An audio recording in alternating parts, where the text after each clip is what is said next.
O que acontece quando o artista branco se destaca num gênero musical negro? Esse foi o caso do Eminem, cujo sucesso meteórico no rap fez com que ele fosse atacado não só pela comunidade negra, mas também pela população branca que tentava censurá-lo a qualquer custo. Como resposta, ele escreveu uma música expondo uma gravíssima hipocrisia que está destruindo a nossa sociedade, mas que pouca gente tem coragem de enxergar. Hoje eu vou revelar a história por trás de White America, de Eminem. Eu sou o Guilherme e você está no Decifra Hits.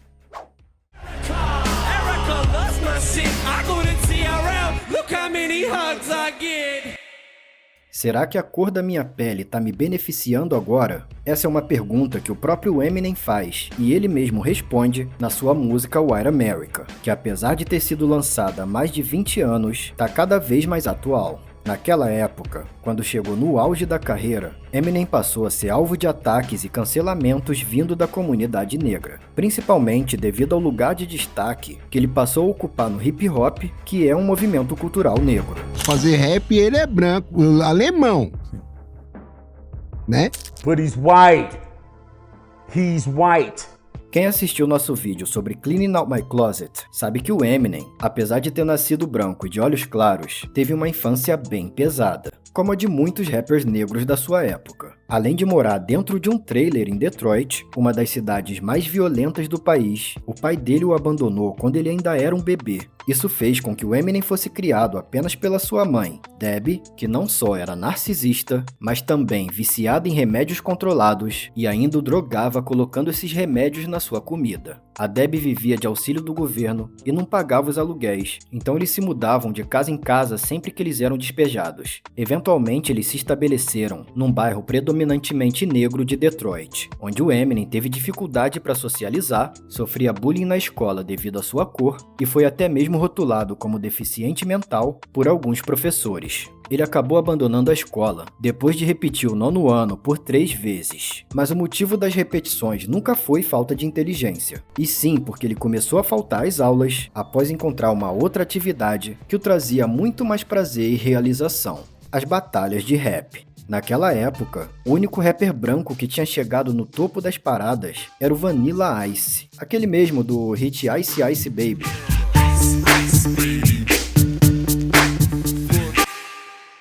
Só que o som do Vanilla Ice era muito pop, bem longe de toda aquela seriedade e autoridade que trazia o gangsta rap, que era o que estava em alta na época. E o pior, para tentar se enturmar com a galera black, o Vanilla Ice inventou um monte de história, dizendo que ele tinha crescido no gueto e tal, e aí quando descobriram que era tudo mentira, o bagulho ficou feião pra ele. Ou seja, o maior representante branco do rap era visto como um verdadeiro comédia, principalmente entre os fãs de hip hop. Se você não sabe, esse negócio de hip hop vai me sustentar. Amanhã eu vou ganhar a batalha do rap. Batalha do rap? Ah, pelo amor de Deus. Você me odeia porque eu sou negro.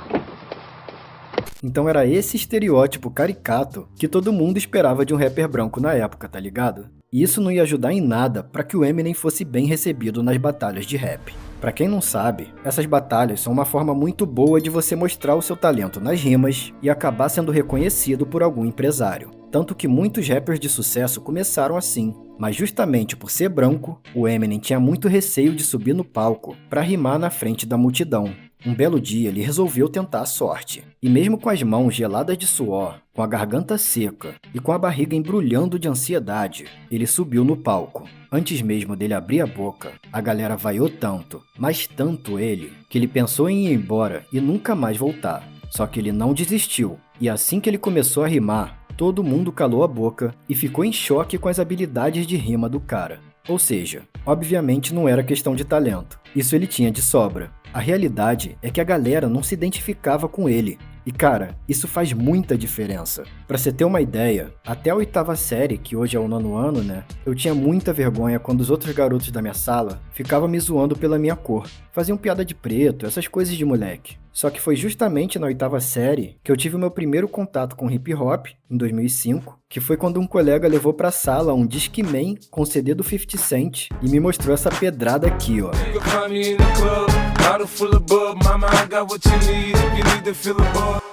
Meu irmão, eu lembro que eu cheguei em casa e fiquei ouvindo o dia inteiro. E desde aquele dia, cara, não parei mais. Depois dali eu comecei a me inspirar no 50 Cent, deixei de sentir vergonha e passei a sentir orgulho da minha cor. E aí, a partir do ensino médio, era eu que fazia piada e tirava muita onda de ser preto. Tudo isso porque eu me identifiquei com o cara. Então é lógico que a galera ia ter dificuldade para aceitar um cara branco querendo fazer parte do hip hop, um movimento criado pelos negros e que representa a cultura negra. Assim, é uma parada que para muita gente ainda é difícil de engolir, mas até o próprio 50 Cent já falou perfeitamente nessa entrevista aqui, ó.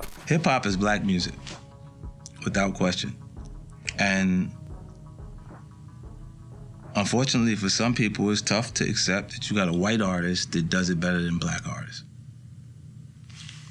It is what it is. O medo de muita gente é que o Eminem fizesse algum tipo de apropriação cultural e roubasse toda a história do hip hop para as pessoas brancas. E dá para entender, se você pegar o que aconteceu com o rock and roll, por exemplo. Pouca gente hoje sabe que o Chuck Berry foi um dos pioneiros do gênero, e muito menos que a Sister Rosetta Tharpe, que era uma cantora gospel, foi a primeira pessoa a usar uma guitarra elétrica para criar o som que hoje a gente conhece como rock and roll. Mas quem que ganhou o título de rei do rock? Elvis Presley, que sem dúvida tinha muito talento, mas numa época onde a segregação racial era fortíssima, ele teve muito mais holofote e divulgação na mídia por ser branco e acabou levando todo o crédito para ele. Essa mesma história se repetiu ao longo dos anos com outros artistas e bandas, e isso foi tornando o rock and roll um gênero musical cada vez mais branco. Então o medo da galera era esse. Só que a diferença é que, enquanto pro Elvis, a entrada dele no mundo da música foi facilitada por ele ser branco, no caso do Eminem, a cor dele fez justamente o trabalho oposto. Dificultou tanto a entrada dele no hip hop que ele quase desistiu da carreira se não fosse por um detalhe que ia mudar todo esse jogo.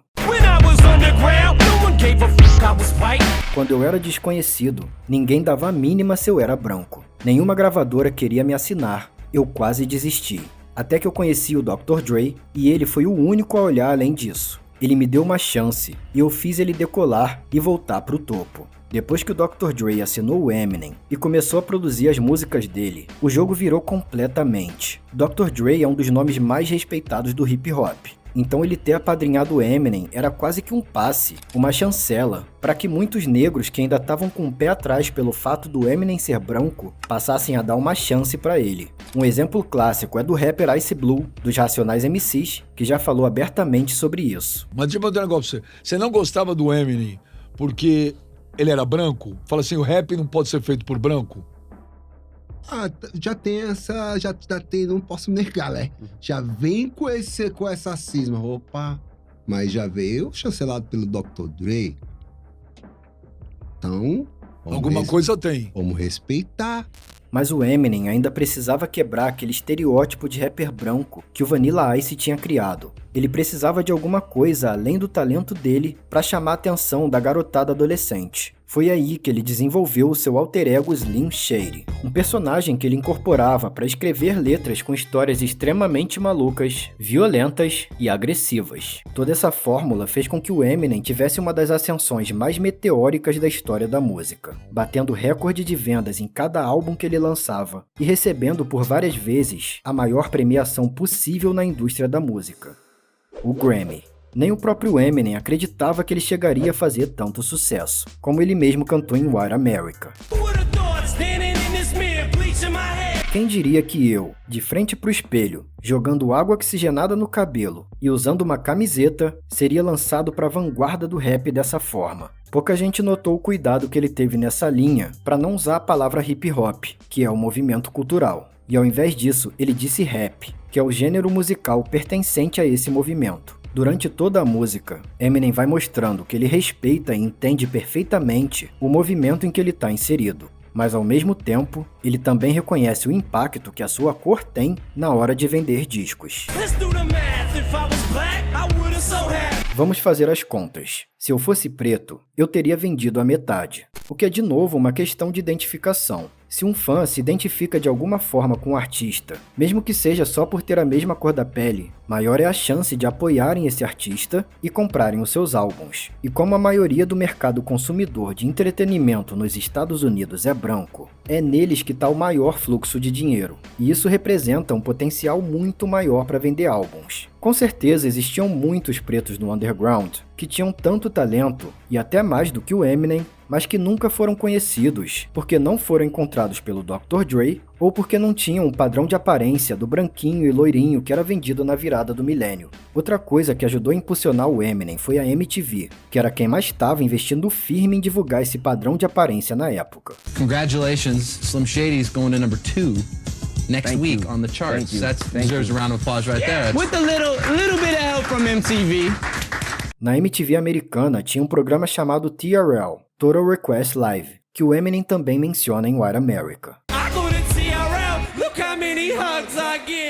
Eu chego no TRL e olha quantos abraços eu recebo. O TRL era totalmente focado no público adolescente e feminino, então ele promovia principalmente as boy bands e girl bands da época. Ele fazia um top 10 dos melhores clipes, sabe? E aí nesse balaio acabava entrando alguns artistas que não eram necessariamente pop, mas que tinham uma aparência mais atraente para essa audiência de meninas adolescentes, tipo o Fred Durst, do Limp Bizkit, e o próprio Eminem. Então se a cor do Eminem atrapalhou tanto ele no começo da carreira, agora ela parecia estar fazendo o trabalho oposto.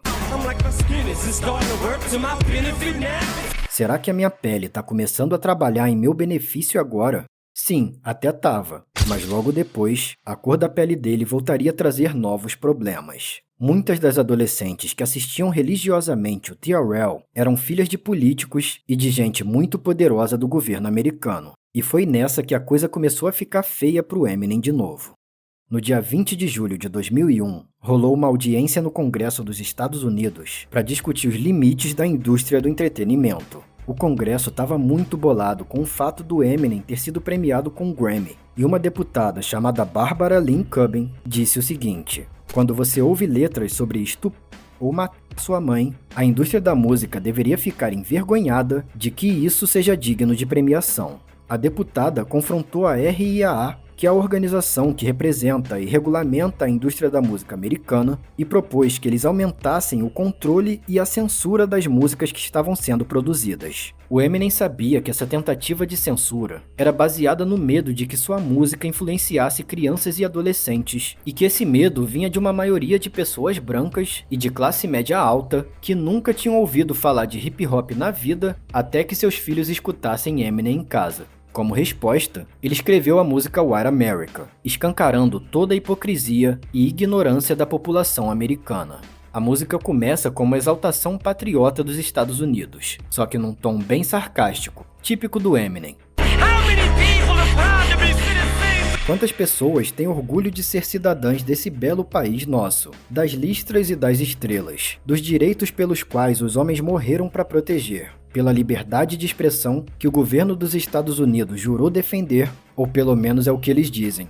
Essa introdução e esse clipe cheio de avião e helicóptero tem tudo a ver com o momento que o país estava passando na época. Aquele famigerado episódio de setembro, que a gente não pode nem mencionar aqui no YouTube, tinha acabado de acontecer. Os Estados Unidos estavam no auge da guerra contra o terrorismo. O patriotismo estava em alta e o governo usava o argumento de defender a liberdade para incentivar os jovens a irem para a guerra. Eminem achava um absurdo o governo ficar balançando essa bandeira da liberdade de expressão, quando ao mesmo tempo tentava censurar artistas como ele e muitos outros, como o próprio System of a Down, que também passaram por uma censura dessa, e a gente já contou a história por aqui também.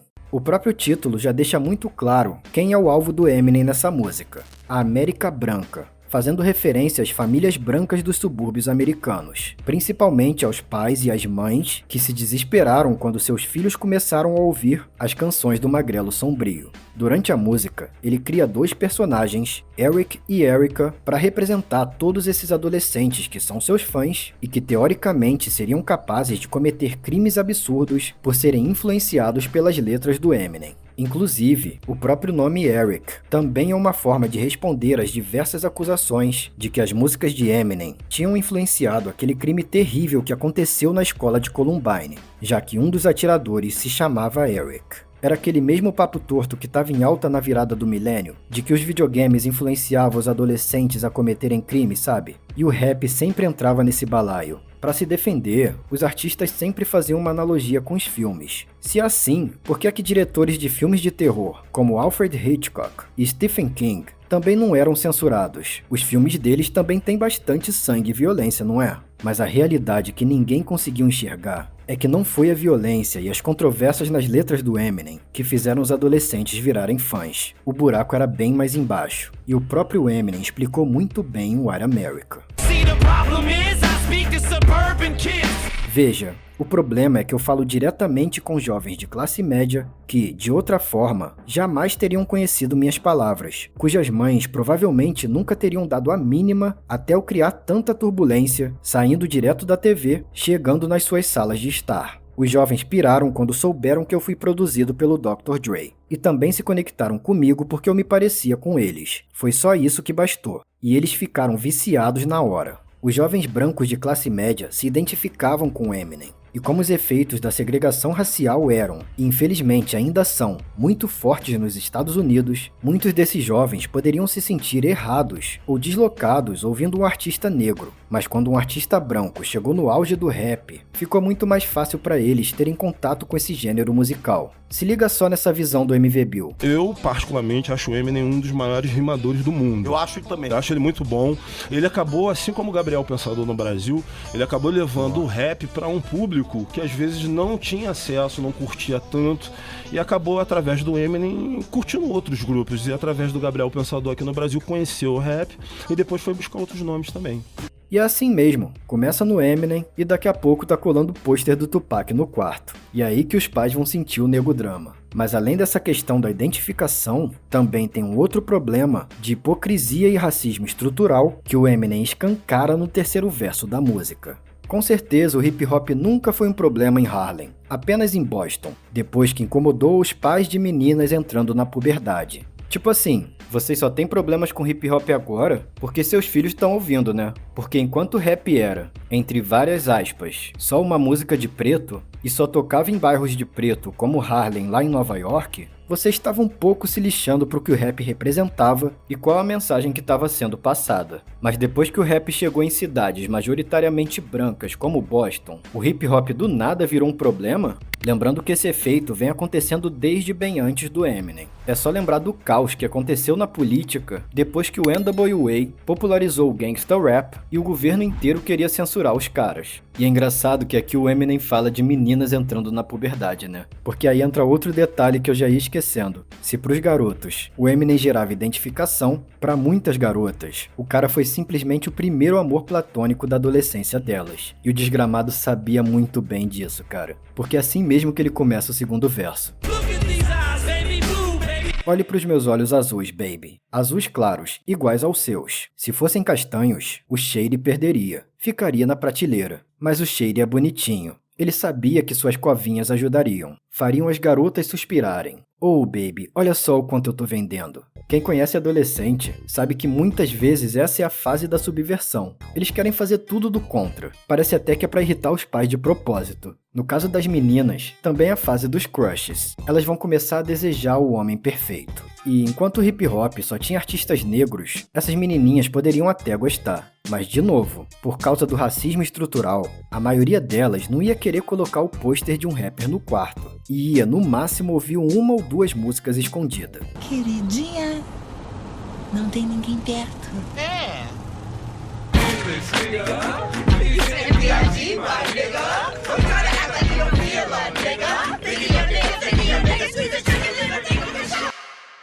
Só que a partir do momento que o Eminem chegou na cena, o jogo virou completamente. Ok, Eminem é um cara lourinho, bonitinho, de olhos azuis, que todas as minhas amigas gostam e aprovam. Só tem um problema, ele canta esse tal de hip hop, que eu nunca ouvi falar.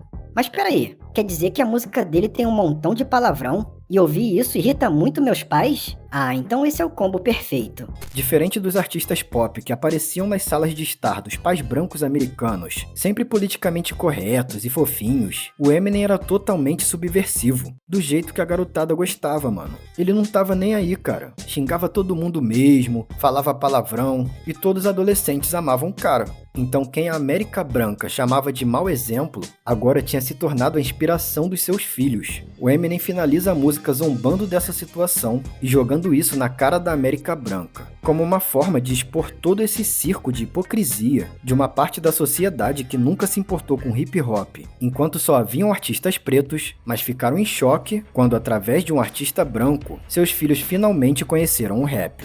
Agora você percebeu um negócio? O Eminem é um cara que conseguiu a proeza de ser odiado tanto pelos negros quanto pelos brancos. Pelos negros, por estar fazendo apropriação cultural, o que eu sinceramente acho que ele nunca fez. Sim, o hip hop é um movimento da cultura negra, mas isso não impede que uma pessoa branca também defenda e propague esse movimento. Se o Eminem fosse um cara sem talento ou que só tivesse ficado famoso por ser branco é uma coisa, mas é inegável que ele é um dos rappers mais talentosos da história. Não foi só cor, e sim talento que ajudou ele no início da carreira. Tanto que o Dr. Dre mesmo falou que quando ele ouviu a fita demo do Eminem, ele nem sabia que ele era branco. Ele só sabia que o cara era muito bom e que ele queria trabalhar com ele. O Dr. Dre ainda foi muito criticado no início por outros produtores negros, mas ele insistiu porque ele sabia que o Eminem era diferenciado. Só que na White America, assim como em muitas outras músicas, ele demonstra o respeito pela cultura negra e reconhece o privilégio que ele teve pela cor da sua pele. O problema aqui em White America não é nem com preconceito,